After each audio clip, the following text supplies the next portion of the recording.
Attention mga SSS pensioners, dalawang magandang balita, good news ito, magaganap o mangyayari ngayong buwan ng February 2025. Susunod na buwan na yan, pag-uusapan natin kung ano-ano iyan dito sa video na ito. Hold up.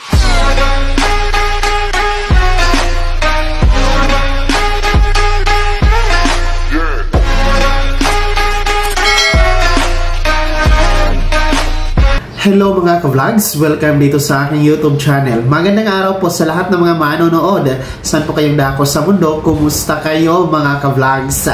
Eto na ha mga SSS pensioners, dalawang magandang balita. Good news ito, mangyayari ngayong buwan ng February 2025. Next week na yan mga ka-vlogs. Mamaya-maya pag-uusapan natin. Pero bago ang lahat, kung bago ka pa lang dito sa aking YouTube channel o di kaya hindi ka pa nakasubscribe, abay click nyo muna ang ating subscribe button na nasa baba. Huwag nyo kalimutan na pindutin ang notification bell. Ilagay nyo po sa all para naman updated kayo sa lahat ng mga videos na aking i-upload. Ito na ha mga SSS pensioners, dalawang magandang balita magaganap na ngayong February. Actually, magsisimula ito next week.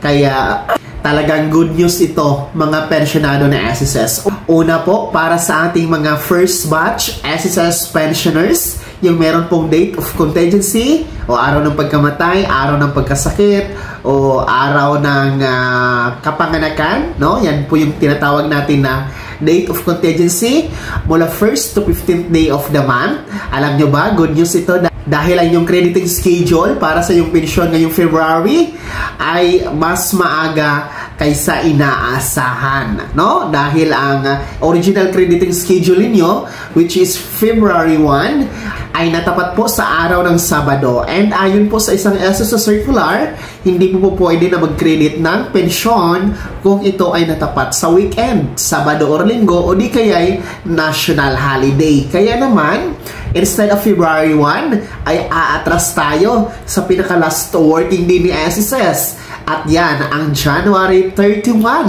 araw ng Biyernes, magaganap ang inyong pension crediting, mga first batch SSS pensionado. So, advance mo tayo ng isang araw, no? Mas maaga kaysa inaasahan. Kahit pa paano, ay mas maaga ninyong magagamit at makukuha ang inyong pensyon para sa inyong mga pangangailangan, mga pensyonado na SSS na kabilang sa first batch. Pangalawang bagay na magandang balita na magaganap ngayong February 2025 ay syempre para sa ating mga second batch SSS pensioners. Yung meron pong date of contingency o araw ng pagkamatay, araw ng pagkasakit o araw ng kapanganakan mula 16th to last day of the month.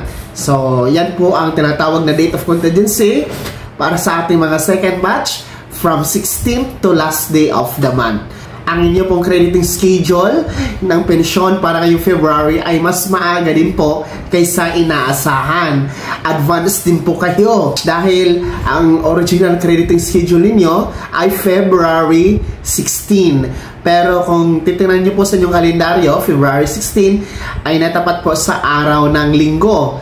No, ulitin ko, hindi po pwedeng mag-credit ng pensyon sa SSS sa mga petsa, no, sa original crediting schedule kung ito ay natapat sa weekend, gaya nito, Sabado or Linggo, o di kaya national holiday. So, ang mangyayari, atras po sa pinaka-last working day ni SSS. At yan po ay magaganap ngayong February 14, araw ng Biyernes. So, advance ng dalawang araw itong ating mga second batch SSS pensioners.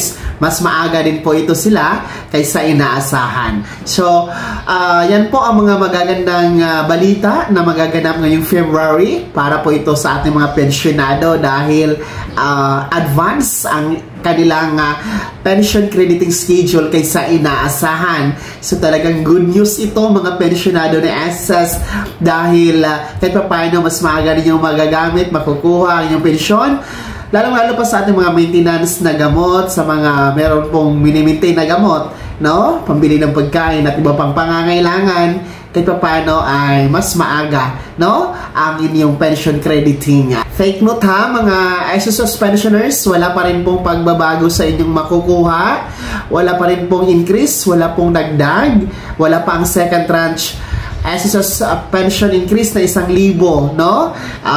Hindi pa po yan pinapatupad at hindi pa po yan nabibigyang prioridad sa ngayon ng SSS. So, kung ano po yung natatanggap, no? Sa mga nagdaang buwan, kahit ngayong January, kung ano po ang natatanggap ninyo na pensyon, yun pa rin po ang inyong matatanggap ngayong buwan ng February. Dahil walang pagbabago, walang increase, wala pa ang second tranche 1,000 pesos pension increase. So, uulitin ko ha, mga SSS pensionado, dalawang mahalagang bagay, dalawang magandang balita na magaganap ngayong February 2025. Una po para sa mga first batch na SSS pensioners, yung meron pong date of contingency mula 1st to 15th day of the month, no? Ang inyo pong crediting schedule mas maaga kaysa inaasahan. Instead of February 1, magaganap po yan January 31, araw ng Biyernes. Next week na po yan, no? Dahil ang February 1 ay natapat sa araw ng Sabado. Pangalawa na magandang balita na magaganap na yung February 2025 para sa mga second batch SSS pensioners dahil mas maaga pong makikredit ang yung pensyon kaysa inaasahan. Instead of February 16, no, araw ng linggo ay magiging February 14, araw ng Biyernes. Mga second batch na meron pong date of contingency mula 16th to last day of the month.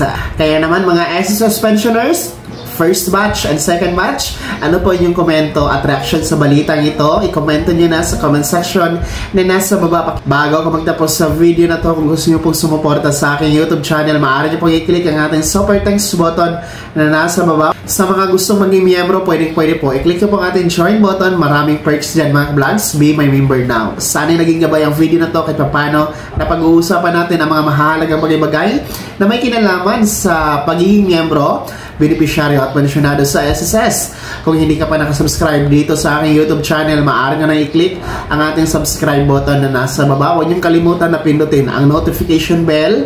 Ilagay niyo po sa all para naman updated kayo sa lahat ng mga videos na aking i-upload. Maaari niyo din i-like ang video na to. At kung meron ka pang mga katanungan, maaari niyo i-komento sa comment section na nasa baba. Paki-follow na din po ang aking official Facebook page na nasa screen niyo. Muli po, ako si Daniel Timpawa na nagsasabing dito sa aking YouTube channel, Pawang Katotohanan at lahat totoo lamang.